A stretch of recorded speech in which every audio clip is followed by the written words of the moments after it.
del sistema nervioso central. Él está ligado al sistema vegetativo, o sea, es un sistema involuntario. Ustedes no tienen control, o los seres humanos, o en realidad los seres vivos, los mamíferos, no tenemos control sobre el sistema nervioso autónomo. Está altamente ligado a una respuesta endocrina, a una respuesta neurológica y está mediado por la amígdala.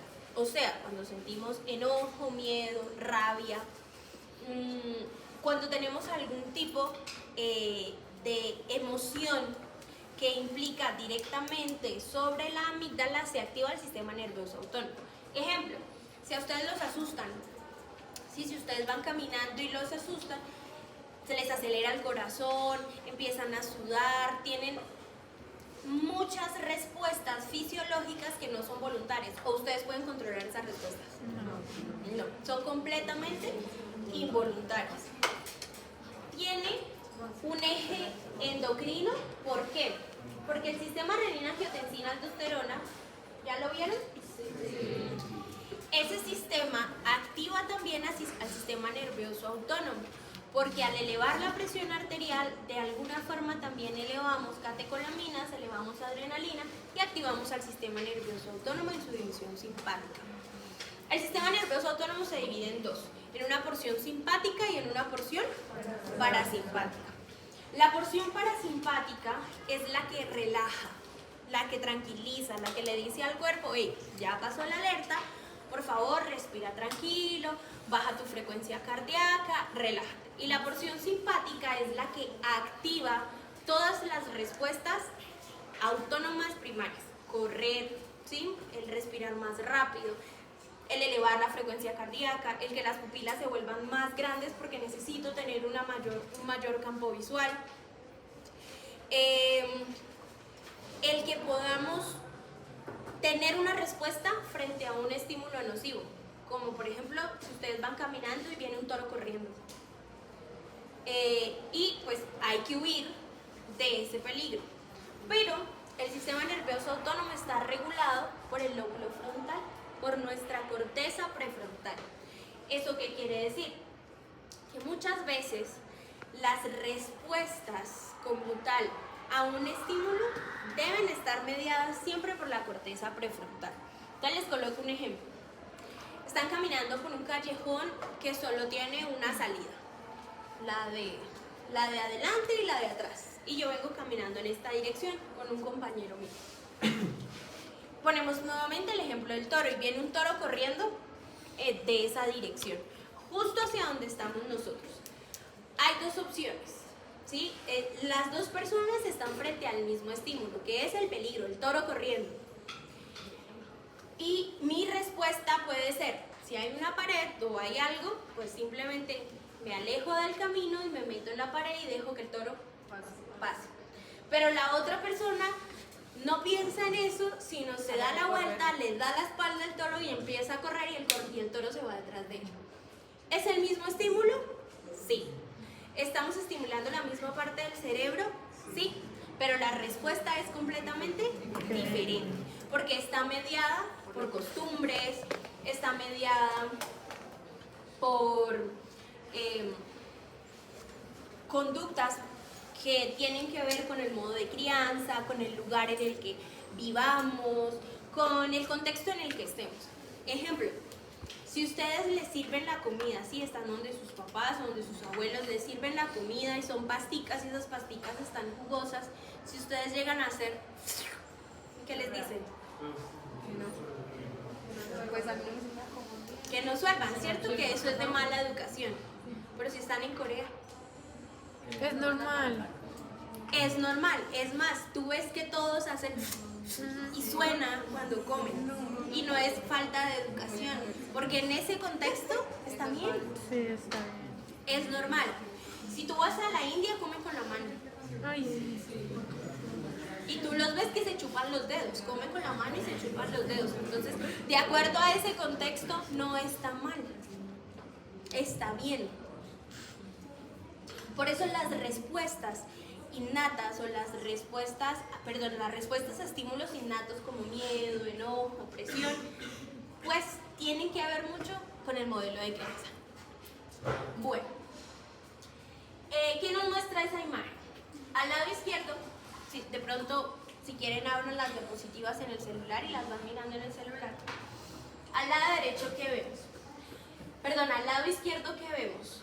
La respuesta normal de la médula espinal, que en las astas anteriores vemos una neurona motora y en las astas posteriores vemos una neurona sensitiva. Es más, vemos atrás el ganglio de la raíz dorsal. Entonces, todo lo que entra por la parte posterior es sensitivo y todo lo que sale por la parte anterior de la médula espinal es motor. Y en el lado derecho, ¿qué vemos? Vemos las raíces simpáticas y las raíces parasimpáticas del sistema nervioso autónomo, que tienen un ganglio, que tienen un receptor y que tienen un órgano efector. Ejemplo, lo que vemos pintadito en azul es parasimpático. Y lo que vemos en rojo es simpático. Pasemos, por favor. ¿Lo de negro mata? Eso ya es la neurona final. ¿Qué vemos en ese dibujo? Lo que está en azul es la disposición cervicosacra, que es parasimpática. ¿Qué es lo primero que vemos? Miren sus celulares en la diapositiva para que lo puedan entender.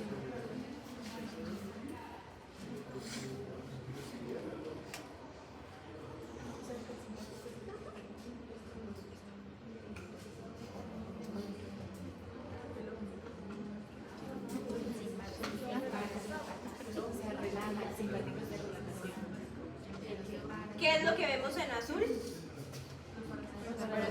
Lo parasimpático. ¿Y las primeras cuáles son? El ojo. El ojo. ¿Quién le da inervación parasimpática al ojo?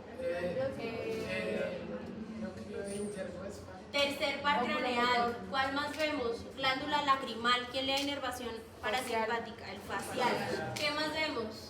Las glándulas salivares y sublinguales y submandibulares. ¿Quién le da inervación? Facial. La parótida. ¿Quién le da inervación? Glosofaringio. Corazón, pulmón, estómago, intestino, colon. ¿Quién le da inervación? Vago. Esa es la disposición cervical del parasimpático. Ahora el sacro. Vejiga, parte inferior o parte del colon descendente, sigmoides y recto. Útero, vejiga, pene, la disposición sacra de la división parasimpática. Y lo que vemos en rojo es la división simpática, que es toraco-lumbar, va desde D1 hasta L2 aproximadamente. Con respecto a esa disposición que vemos ahí, hay algo a resaltar, o que están viendo ustedes en sus celulares, y es que a nivel parasimpático, desde que sale de la parte o del eje central, ya sea la médula o del bulbo o el mesencéfalo del tallo cerebral, hace un recorrido ligeramente largo hasta un ganglio, donde se hace sinapsis y de ese ganglio va al órgano efector. Y en el simpático inmediatamente sale de la médula, va a los ganglios centrales y de ahí va al órgano efector. ¿Listo? Pasemos, por favor. Bueno, vamos a recordar temitas de neuro. Vamos a hablar de la brecha sináptica o del espacio sináptico. ¿Qué es el espacio sináptico?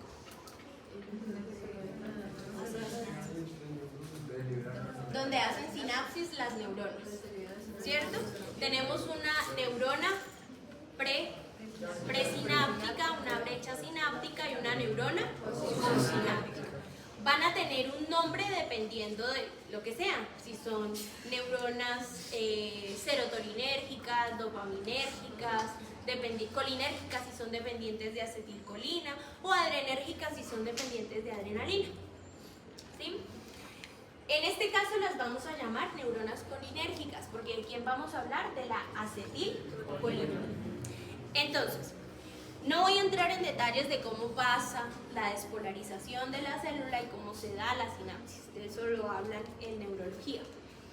Les voy a hablar directamente ya, que esta célula se despolarizó, la vesícula que contenía acetilcolina liberó la acetilcolina a la brecha sináptica y la acetilcolina se pegó al receptor muscarínico o nicotínico de la siguiente neurona o de la neurona colinérgica y la activó para llevar sinapsis a las siguientes neuronas. A nivel central, a nivel del hipotálamo, tenemos dos núcleos. Un núcleo que activa el sistema simpático y un núcleo que activa el sistema parasimpático. Y esos dos núcleos son dependientes de acetilcolina. O sea que el sistema nervioso autónomo a nivel central es dependiente de acetilcolina. Esa acetilcolina tiene un receptor específico. Como les dije, son receptores muscarínicos o receptores nicotínicos. Los neurotransmisores no se pegan en cualquier receptor, se pegan en un receptor en específico. O sea que si yo me llamo serotonina, me voy a pegar en un receptor que son los receptores H5T. Si me llamo acetilcolina, me pego en el receptor para acetilcolina.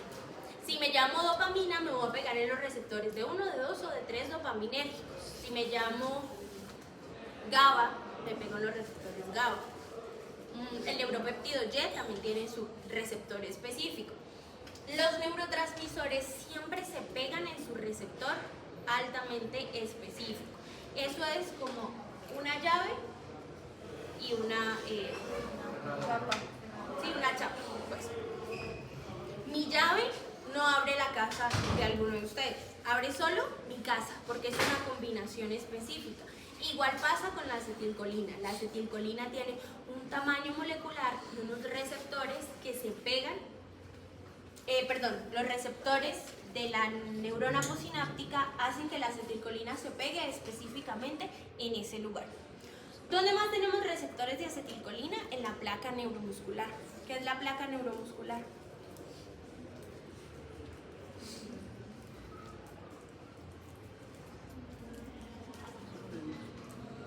Eso lo ven en esto. O el neuro. El músculo receptor. La placa neuromuscular está en el músculo receptor, en este caso un músculo estriado. Y es que el nervio viaja y crea como una especie de pieza que se pega en el músculo. Y ahí es donde se genera la contracción muscular. Una sola neurona, una sola parte terminal de la neurona tiene una mano supremamente grande que toca el músculo para que el músculo haga una contracción efectiva. ¿Ok? En la placa neuromuscular también tenemos receptores de acetilcolina y el neurotransmisor que activa esa placa se llama acetilcolina. Hay una enfermedad en específico que se llama la miastenia gravis. ¿Señor? Miastenia gravis. La miastenia gravis es una enfermedad autoinmune que lesiona los receptores de acetilcolina y hace que no haya donde pegarse, o sea que la acetilcolina esté activa pero no tenga donde unirse. Entonces por eso el paciente presenta debilidad, no puede mover los brazos, no puede mover las piernas, pero esa debilidad es progresiva. En la mañana amanece súper bien y a medida que se mueve el día empieza a presentar cansancio, debilidad, y una de las formas más fáciles de hacer el diagnóstico es decirle al paciente que suba los brazos. Entonces la primera vez los sube, que los vuelva a subir, la segunda vez llega hasta acá y la tercera vez llega hasta acá y ya la cuarta no mueve los brazos porque agoté mi placa neuromuscular. Bueno, claros hasta acá que es la neurona presináptica, la brecha sináptica y la neurona posináptica. ¿Sí? Listo, pasemos. Pasemos. Bueno, el sistema simpático tiene tres formas de activarse. La primera es directamente solo con acetilcolina, o sea que la neurona superior hace sinapsis con la neurona inferior y activa las glándulas sudoríparas y los vasos sanguíneos. La segunda forma en la que activo mi sistema simpático es haciendo sinapsis con la glándula suprarrenal. ¿Y qué voy a hacer en la glándula suprarrenal? Liberar adrenalina. Y esa adrenalina se va a pegar en los receptores adrenérgicos del sistema simpático, todos. Ojos, pulmón, corazón, todo el sistema. Y la tercera es simplemente una activación de la acetilcolina directamente a adrenalina en el corazón y en los vasos sanguíneos cardíacos, para hacer una activación mucho más rápida a nivel cardíaco. ¿Y en el ¿Activación de acetilcolina con qué? noradrenalina. En el corazón.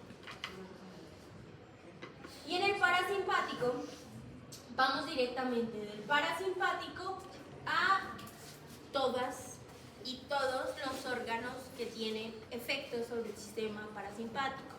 Ojos, pulmón, corazón, intestino, glándulas.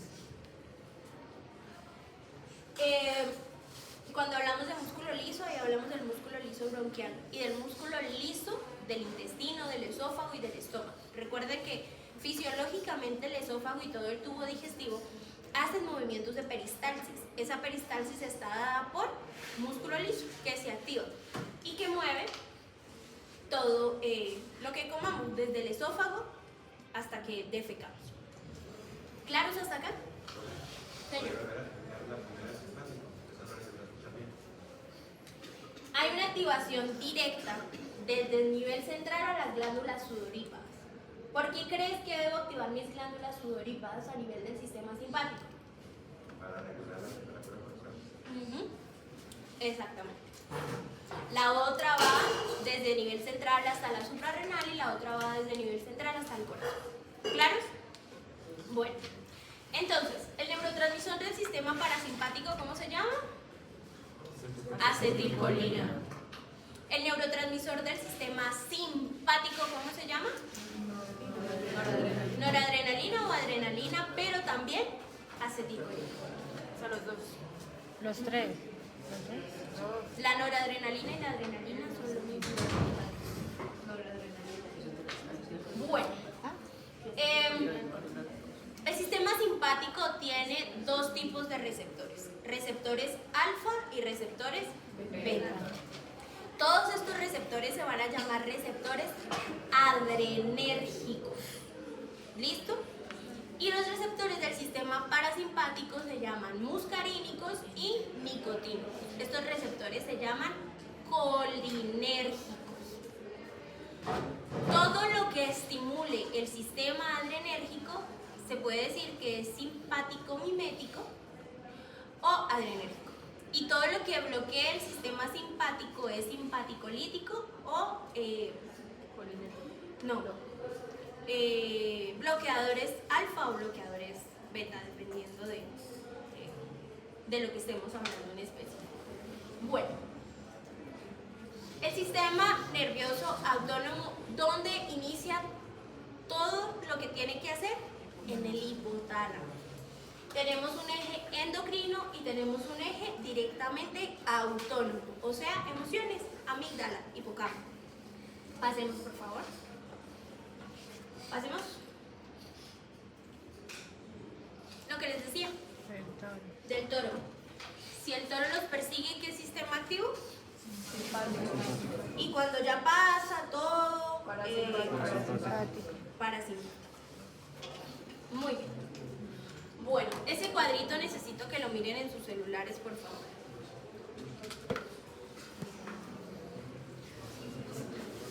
Entonces, el simpático prepara el cuerpo y el parasimpático relaja el cuerpo. Ya hablamos de los receptores, ya dijimos que la división simpática era dorsolumbar y la parasimpática cervicosacra. Receptores del simpático alfa y beta. Tenemos alfa 1, alfa 2, beta 1, beta 2 y beta 3. Van a buscar en qué órganos está cada tipo de receptor. Por favor, lo anotamos como tarea. ¿Y en qué órgano está cada tipo de receptor? O sea, en el corazón, ¿qué tipo de receptor tengo? ¿Tengo alfa o tengo beta? ¿Listo? Y en el parasimpático tenemos receptores muscarínicos y nicotínicos. El neurotransmisor del simpático se llama a nivel central acetilcolina, a nivel periférico adrenalina. En el parasimpático todo es acetilcolina.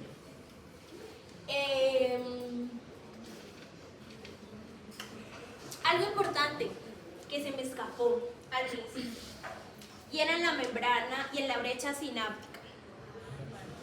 La acetilcolina tiene un enemigo, o un enemigo no, tiene alguien que la mantiene a raya. Eso es como cuando tenemos un amigo o una amiga que es así ansiosito. ¿Ustedes alguna vez se vieron Phineas y Ferb?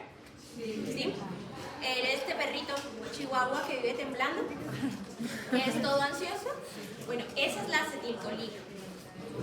Y la dueña que lo mantiene con correíta muchas veces se llama acetilcolinesterasa, que es la enzima que regula la acetilcolina.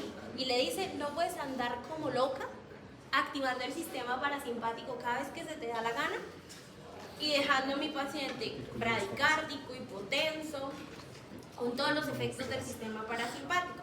Solo te debes activar pues en el momento en el que yo te necesito.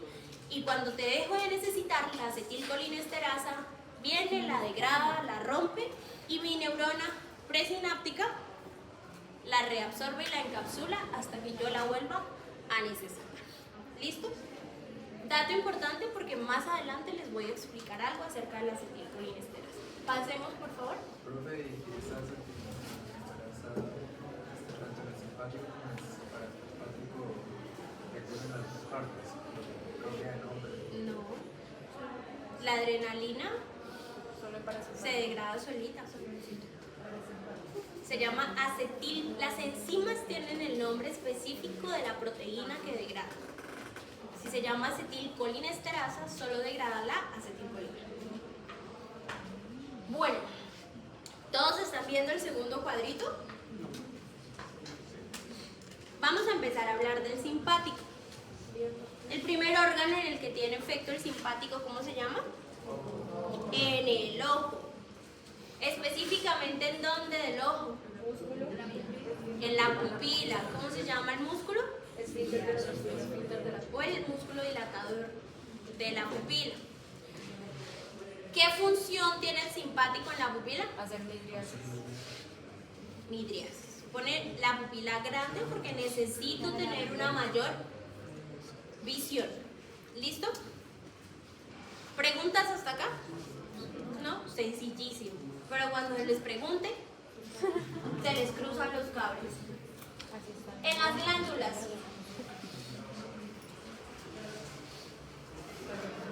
El parasimpático No, simpático. Solo estamos hablando del simpático. deja de secretarse. Deja de secretar. Entonces, ¿qué dejo de secretar? Saliva por todas las glándulas. Lágrima por todas las glándulas. ¿Listo? ¿Qué otra estructura? Corazón. Bueno, ahí depende. Porque el corazón lo dividimos en arterias coronarias y en el músculo cardíaco. ¿Qué función tiene el simpático en el músculo cardíaco? Incrementa la fuerza de contracción, aumenta la captación de oxígeno y aumenta la frecuencia cardíaca. Fuerza de contracción, frecuencia cardíaca y consumo de oxígeno y ritmo, pues.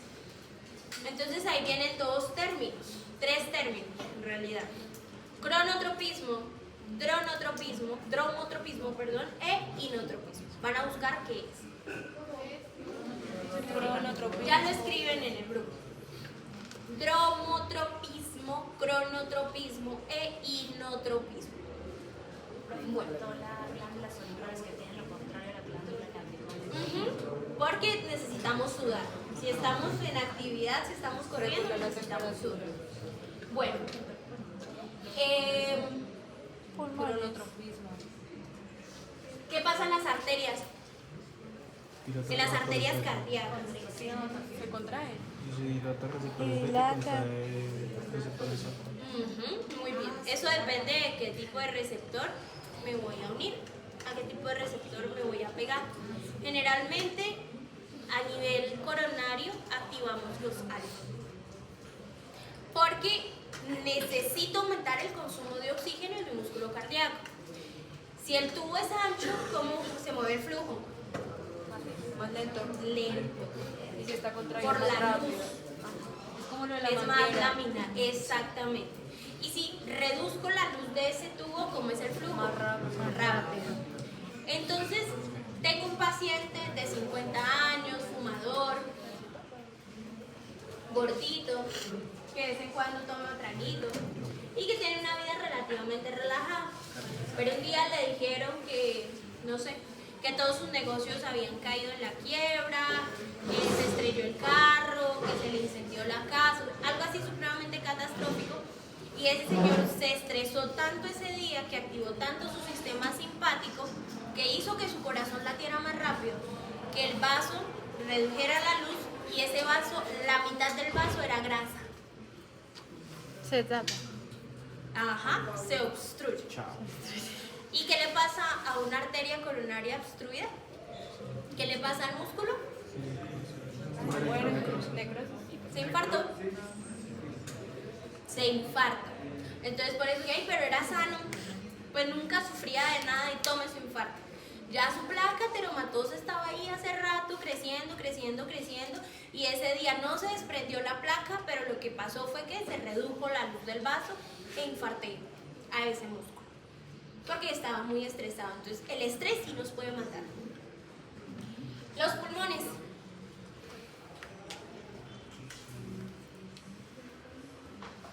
El músculo bronquial. Se relaja. El para músculo poder entre más bronquial, oxígeno. en realidad, digamos todo el nombre completo, músculo liso bronquial. Tiene receptores beta, y esos receptores beta lo que hacen es relajar el músculo. A lo que yo relajo el músculo, la luz del bronquio se abre, me dilata. ¿Listo? Pero también tengo vasos a nivel bronquial. ¿Qué hago en esos vasitos? Contracción. Igual, necesito aumentar el flujo Oxígeno para acá. para tener una mayor captación. ¿Qué dice ahí? ¿Tubo qué? Tubo gastrointestinal. Tubo gastrointestinal. El sistema simpático a nivel gastrointestinal le dice no haga nada. Relájese. No necesito que digiera absolutamente nada, porque en lo último que necesito desgastar o gastar mi sangre, en realidad, es intentando digerir lo que usted se comió al desayuno, si lo que debemos es huir porque un león nos viene persiguiendo y nos va a comer. Entonces mi sangre se distribuye cerebro, corazón, riñón, músculos. El sistema digestivo es el último que debo. En el hígado, Glucógeno y glucosa para más energía. entonces me voy al hígado donde tengo mi glucosa almacenada en forma de glucógeno y la saco todita porque necesito energía en mi cerebro, corazón, riñón y músculo. ¿Listo? La vesícula biliar. La La relaja. relaja. ¿Por qué creen que relajo la vesícula biliar?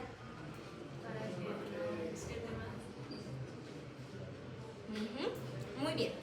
Si la contraigo, dreno toda la bilis. La relajo porque no necesito digerir. ¿Ok? Riñón. Disminuir la diuresis. La diuresis por la constricción de las arterias.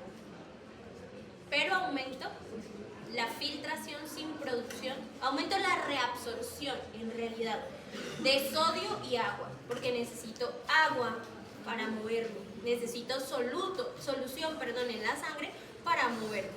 Entonces, no orino porque no produzco orina, pero todo lo que pasa por el riñón lo reabsorbo. ¿Listo? ¿Qué sigue ahí? Vejiga. Bueno, de la vejiga tienen tarea. Entonces, me van a averiguar. 1. ¿Cómo funciona el simpático y el parasimpático en la vejiga? 2. ¿Qué función tiene el detrusor? 3. ¿Qué función tiene el esfínter interno? 4. ¿Qué función tiene el esfínter externo? Otra vez, profe. Venganza, primer ¿Para qué corte. Función del detrusor. El detrusor, esfínter externo, esfínter interno. ¿Y cómo orino? ¿Y cómo orina? De cómo orino. ¿Listo? ¿Cómo orina? ¿Cómo orino? Función del detrusor, del esfínter interno y del esfínter externo. La orina tiene una función voluntaria. O sea, ustedes no simplemente tienen ganas de orinar y se orinan, ¿no? Sí. No. Ustedes voluntariamente dicen, tengo ganas de hacer chichi, por más de que se estén orinando, no se van a orinar ahí parados. Buscan un baño y orinan. O en el caso de los hombres, detrás de un arbolito, donde los coja la urgencia. ¿Sí? Pero es voluntaria. O sea, usted le dice a su cuerpo, listo, ya, relájate, voy a orinar. Eso es lo que me tienen que buscar, cómo orinamos. No cómo se produce la orina, ¿no? Porque ahorita me llega. En el túbulo contorneado proximal hay una... No es, sino cómo orinamos. O sea, ya cuando produje la orina está almacenada en la vejiga, señor. Porque hay veces que, digamos, uno tiene muchas ganas de orinar y se pone a hacer muchas cosas y se le olvidó que tenía ganas de orinar de la nada. Porque es voluntario. Y luego ya cuando vas a intentar orinar, duele mucho, porque la vejiga queda ahí. Ella tiene un volumen específico. Es mayor el volumen en los hombres que en las mujeres. Y porque, digamos, un ejemplo, ¿no? A una persona la operaron de la próstata, un hombre, y no puede orinar. O sea, tuvo sonda, por ejemplo. Y cuando se la quita, no orina. Puede tener alguna lesión en la uretra, alguna obstrucción.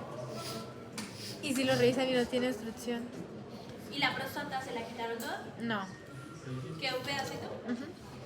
Puede ser la causa de la obstrucción. O quedó con una vejiga neurogénica. ¿Qué es eso? Eso lo vas a aprender para aprender a ser simpático. Bueno, ¿con quién vamos? Vamos con tejido eréctil. ¿Quién es simpático no hace? Pero el parasimpático.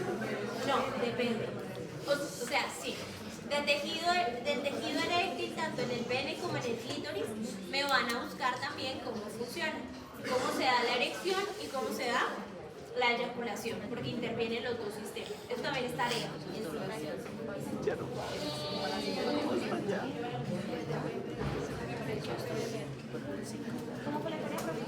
En el pene, bueno, en el tejido eréctil, cómo se da la erección y cómo se da la eyaculación. Arterias. Las arterias de la piel, ¿cómo creen que deben estar? Contraídas. Contraídas porque debo tener un mayor flujo sanguíneo en la piel y en los músculos. ¿Qué más arterias dice ahí? Abdomen y músculo. Ambas están contraídas. En el abdomen estoy contraído no para aumentar la circulación a nivel gastrointestinal, sino para absorber todo el líquido que tenga por ahí y llevarlo a otras vías. A la vía central, recuerden siempre, cerebro, corazón, riñón. El resto de órganos en un momento de emergencia no me importa. No le interesan al cuerpo. Él debe preservar circulación cerebral a nivel coronario y en el riñón. Porque si estoy mucho tiempo sin circulación renal, me da insuficiencia renal. Si el corazón está sin circulación, pues se infarta. Y pues no vamos a hablar del cerebro, ¿no? Lo que le pasaría al cerebro si está sin sangre, pues sin oxígeno. ¿Qué más dice? ¿Músculo qué? Músculo. Músculo. Los músculos en general, pues obviamente estoy corriendo. Deben estar contraídos con mayor captación de oxígeno y mayor captación de glucosa. Necesito oxígeno y azúcar. ¿Por qué necesito oxígeno y azúcar? Bueno, porque entramos al hermoso ciclo de Krebs. Necesito energía. ¿Cómo? Con oxígeno y azúcar. Siguen piloelectores. En la piel. En la piel actúa haciendo piloerección, pues para liberación de calor en general. El vello lo que hace es liberar calor. Por eso donde tenemos más vello es donde sudamos, donde más sudamos. Por eso para fines prácticos uno no se debería depilar sus zonas íntimas, porque es donde más calor necesitamos liberar. Pero Estéticamente, pues, socialmente, sí, ya lo exacto. tienen.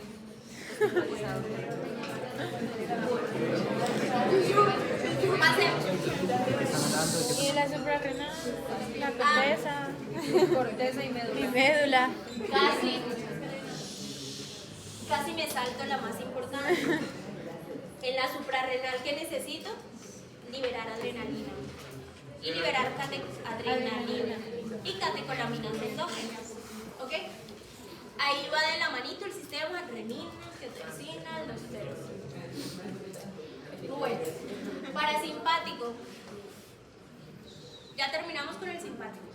¿Preguntas del simpático? Profe, una pregunta. En las arterias, ustedes saben cuando se acumulaba grasa y eso, eran las placas ateromatosas.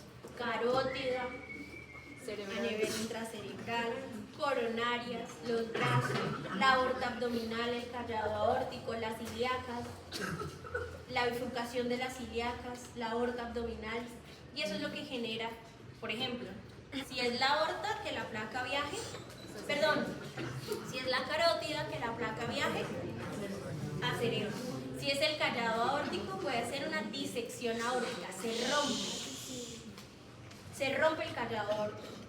Ya se pueden llegar a imaginar qué pasa si se rompe la aorta. O la aorta torácica o la aorta abdominal. Y si las placas están en la bifurcación de las ilíacas, se da una cosa que se llama el síndrome de Leriche, que es una enfermedad que hace que las piernas no tengan circulación, porque mi bifurcación está llena de grasa. Entonces hay que poner un stent, así como se llama un stent en silla de montar, desde la aorta abdominal y que se divida para las dos ilíacas y le den sangre a las piernas, si no, se la cortan. Y esa no tenía otro nombre porque no fueran placas ateromatosas, sino solamente que o solo es ese nombre. Ateromatosis, enfermedad ateromatosa, no sé. Sí, creo que es eso. ¿Claros con el simpático? Sí. ¿Entendimos todos? Sí. ¿Hay preguntas? No. Bueno, yo pregunto dentro de 8 días porque vamos a tener quiz. ¿De este? Sí, ¿Y ese cuadrito? de todo lo que acabo de decir. De lo de autónomo. Parasimpático. Clarísimo, simpático.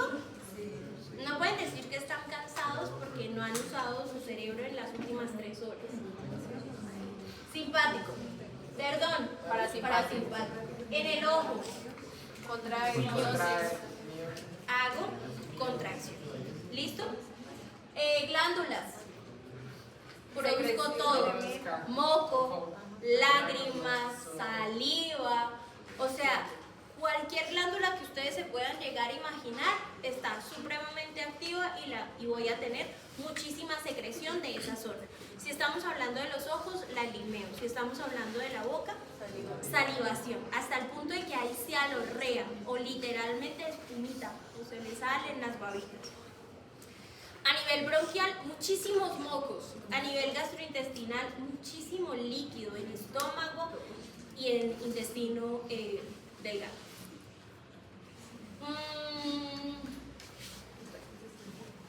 Músculo cardíaco. Entonces, todas las glándulas van a aumentar su producción de líquido, excepto las glándulas sudoríparas, que en este caso lo que hago es decirles, relájense, ya no necesito que suden, porque voy a estar en modo de relajación, no en modo de estrés.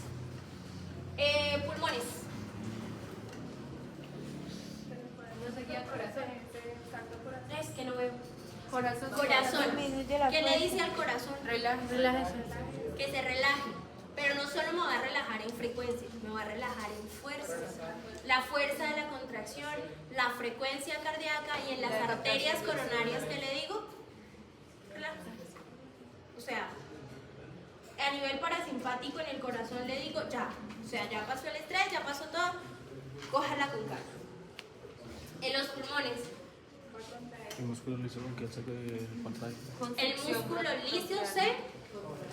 Y aparte de que se contrae, que les dije hace rato, que producía ¿qué?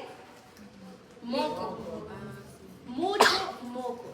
Cuando hay una activación del parasimpático, ustedes auscultan los pulmones y suena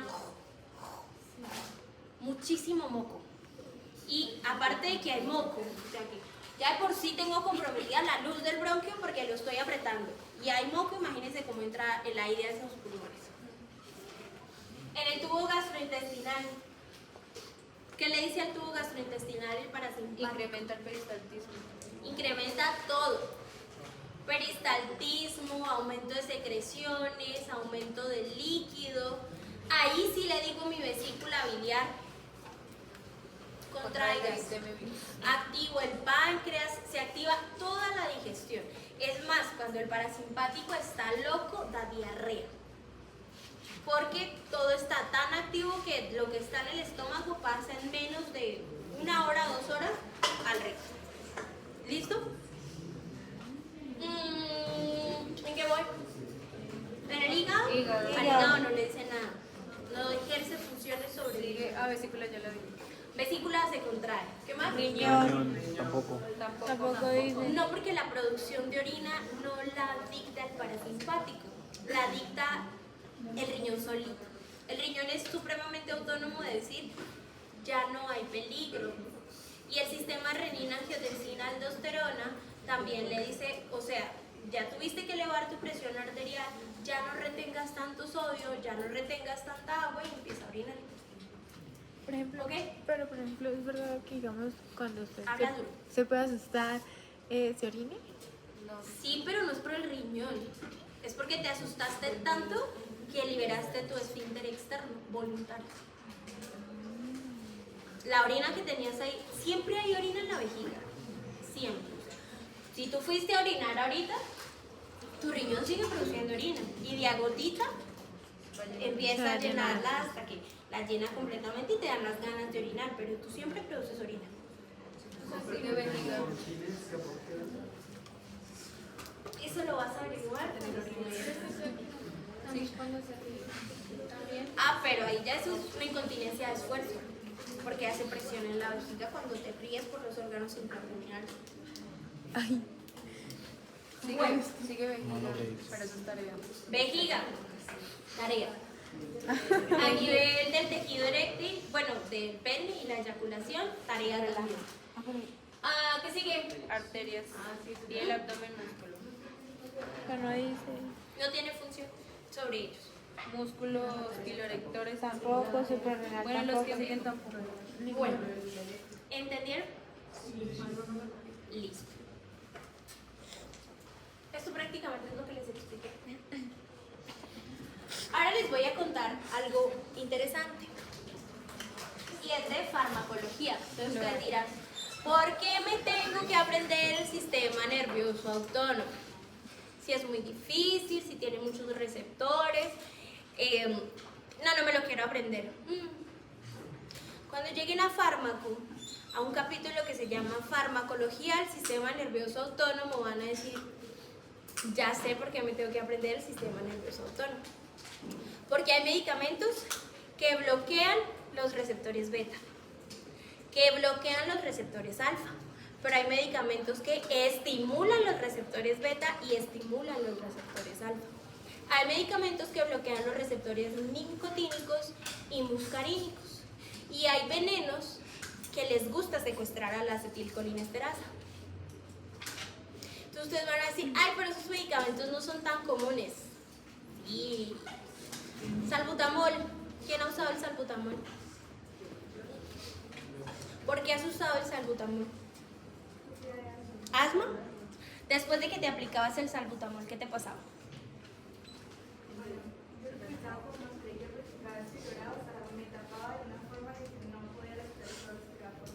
Ujú.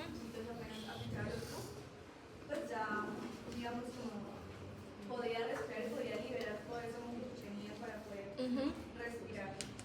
¿Y qué más? ¿No sentías nada más? Pues que yo me acuerdo. ¿Qué pasaba con el corazón? Ay, se aceleraba el corazón.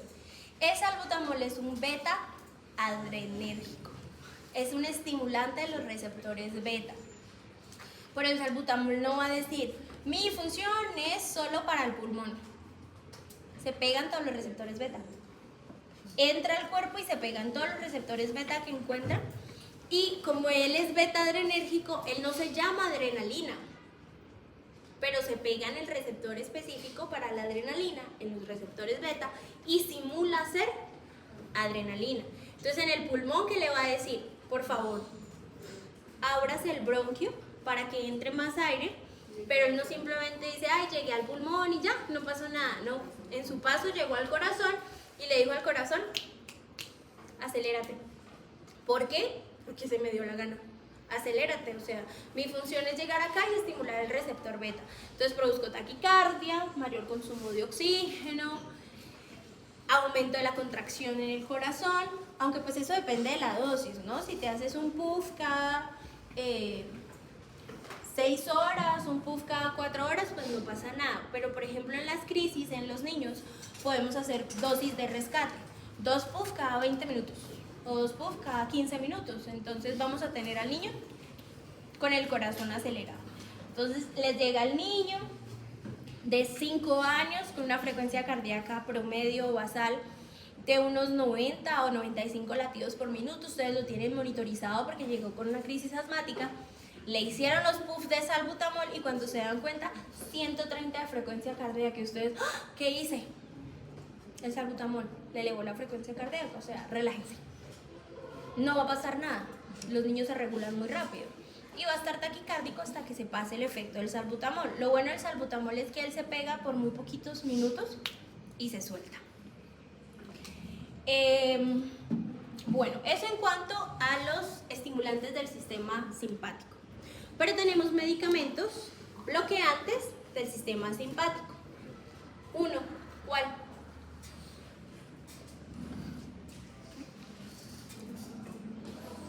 ¿Ninguno? Bloqueantes del sistema simpático. Metoprolol, carvedilol, propanolol. ¿Nadie tiene familiares hipertensos en la casa? ¿Alguno debe usar metoprolol, carvedilol, propanolol, nebivolol? Alguno de esos hipertensivos. Son beta bloqueadores. Entonces, llegan al receptor beta, se parecen, entre comillas, como a la conformación molecular, que solo aceptas el receptor beta adrenérgico, que sería adrenalina, pero él se llama carvedilol o metoprolol, pues. Se pega al receptor beta y le dice, no funcionas. No te vas a activar porque mi función es bloquearte. Entonces, ¿qué va a producir? Bradicardia e hipotensión. Porque bloqueo el sistema simpático, más no porque esté activando el parasimpático. Son dos vías completamente diferentes. Tienen una vida de acción de 10 a 12 horas, entonces por eso los damos 2 veces al día. Hay que tomarlo en la mañana y hay que tomarlo en la tarde, porque si lo toman solo una vez al día, pues están 10 horas con la frecuencia cardíaca y la tensión arterial controladas, pero están las otras 10 horas sin medicamento. Pero hay que tener cuidado con este medicamento, porque es un beta bloqueador, ¿cierto? ¿Qué decíamos que hacían los receptores beta en las arterias? ¿Es contraria? No, la desgataba. Espere. Pero eso en las arterias coronarias. En las arterias a nivel sistémico. Entonces, si tiene insuficiencia arterial y había una arteria ahí medio funcionando, ¿qué hice? Y si supongamos la arteria Popitler, ¿cierto? Pobrecito ese pie. Entonces hay que tener cuidado con los beta bloqueadores. Por eso es tan importante que ustedes se sepan la fisiología de las cositas. Porque ustedes dicen, yo soy súper ducho en hipertensión y a mi paciente le voy a bajar la tensión y le doy un medicamento que le empeoró la insuficiencia arterial y se quedó sin dedo o sin pie. Bueno, eso en cuanto al sistema simpático. Ahora vamos con el sistema parasimpático. Ustedes dirán, ay, así como es de complicado el parasimpático, no tiene medicamentos de uso libre el parasimpático. La buscapina. ¿Cuántos no se han tomado una buscapina para el dolor de estómago? Todos. Yo creo que la gran mayoría cuando tienen diarrea, náuseas, vómitos, se comieron algo en un lugar de dudosa procedencia, no voy a decir dónde. Al otro día terminaron con diarrea, o sea, ese día dijeron, vamos a estudiar balfaciar de anatomía. El único lugar que está abierto a las 3 de la mañana es ese lugar.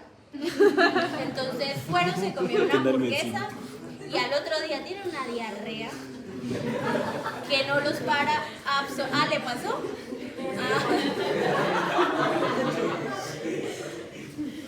Tiene una diarrea espantosa y van a la farmacia y le dicen, señora, me vende algo para el dolor de estómago, y le venden una buscapina. La buscapina es un medicamento bloqueador del sistema parasimpático. Entonces él se para sobre los receptores del sistema parasimpático a nivel gastrointestinal y les dice, disminuye el peristaltismo porque el dolor abdominal o el dolor visceral es causado por una distensión de la fibra. Ella se aumenta de tamaño. ¿No les ha pasado? Ahorita dicen, yo sé que no me van a contestar la pregunta, pero ahí se las dejo. Que cuando ustedes tienen un pedito que no sale, que no se mueve, que ustedes dicen, Dios, o sea, ¿por qué no se mueve? ¿Les causa dolor? Mucho dolor a nivel de los ángulos, sobre todo del ángulo hepático y del ángulo esplénico, que ustedes sienten el dolor ahí y ustedes saben que es un peo, o sea, no es nada más que ya cuando sale el dolor disminuye porque el asa está así. Y eso es lo que causa dolor.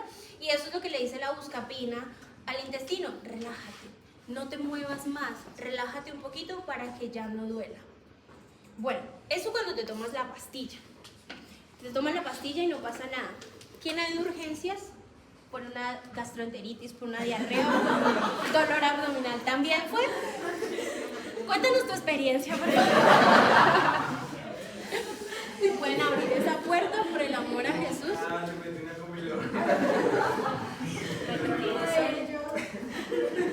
Bueno, ¿quién fue a urgencias? ¿Te pusieron buscapina en urgencias? ¿No?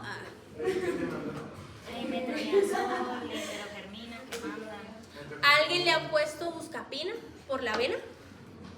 ¿No? Sí, buscapina compuesta. En la venita. Sí, ¿Qué pasa después de que te la colocaron? se empieza a dar borroso. Exacto. ¿Por qué empiezas a ver borroso? Porque se ¿Todo qué? No me sirve esa respuesta. el músculo ciliar. Exactamente. Porque ¿qué hizo con tu pupila?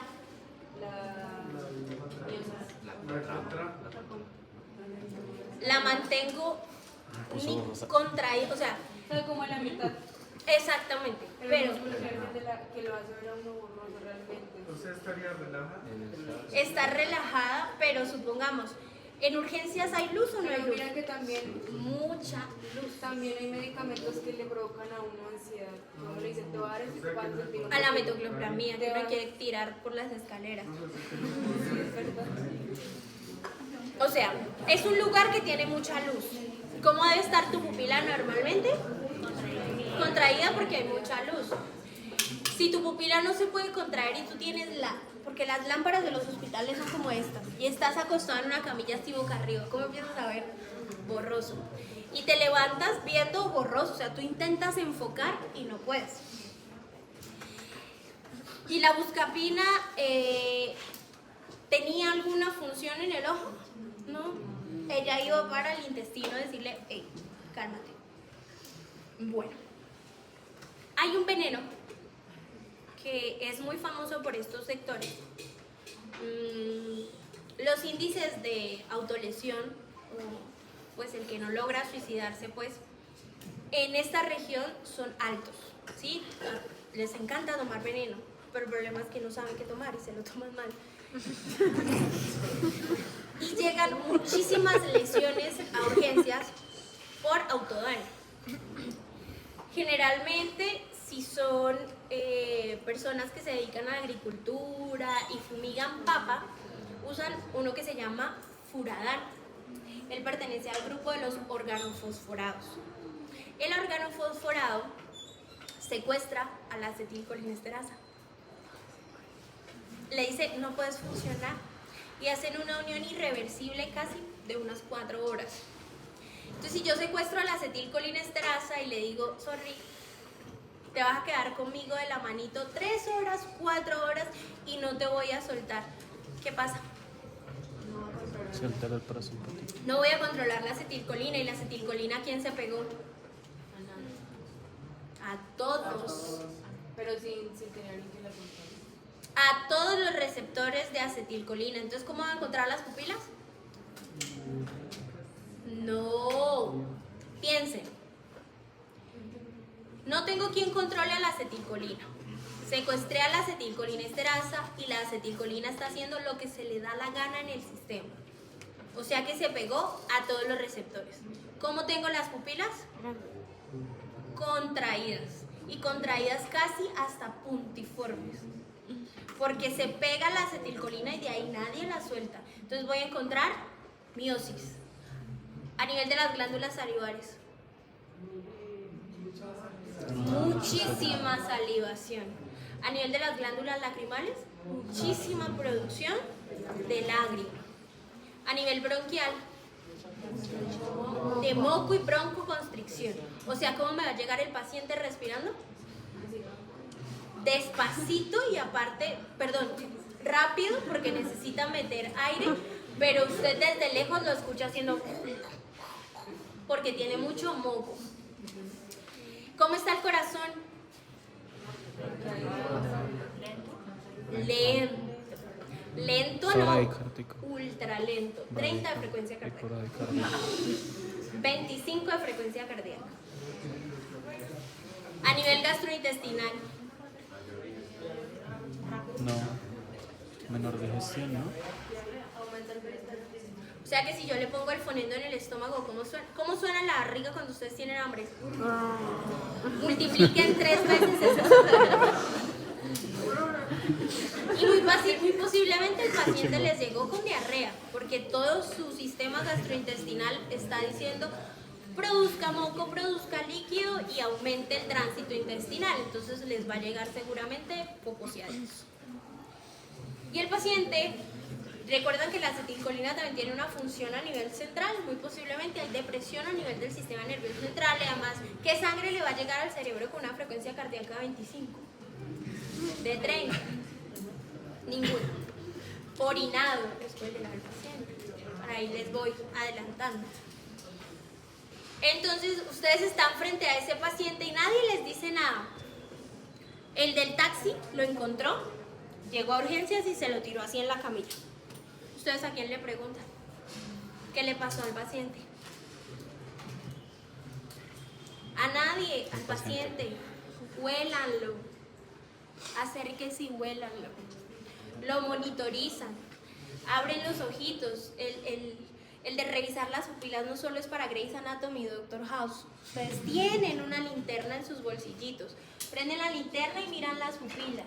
El paciente no habla, no responde. Las pupilas chiquitas, ustedes le pasan la luz y no hay reacción pupilar. Bradicárdico, lleno de secreciones, con diarrea y orinado. ¿Qué tiene? Una activación de su sistema parasimpático. O sea, tiene un síndrome colinérgico. Blanco es, gallina lo pone y frito se come. Si es por un órgano fosforado, como la unión es irreversible, ustedes tienen que sacarlo de esa fase. Con atropina, porque la atropina es un bloqueante de los receptores muscarínicos y nicotínicos. Pero uno no pone atropina pues a la loca y ustedes van a aprender a usar esas dosis de atropina. No se asusten. La atropina viene en una ampollita chiquitica de 1 miligramo por mililitro. Y ustedes pasan de una ampolla en una ampolla. Ponen la primera, obviamente ya el paciente está canalizado, ¿no? Canalizado con oxígeno, monitorizado, la enfermera, usted al pie de la cama del paciente.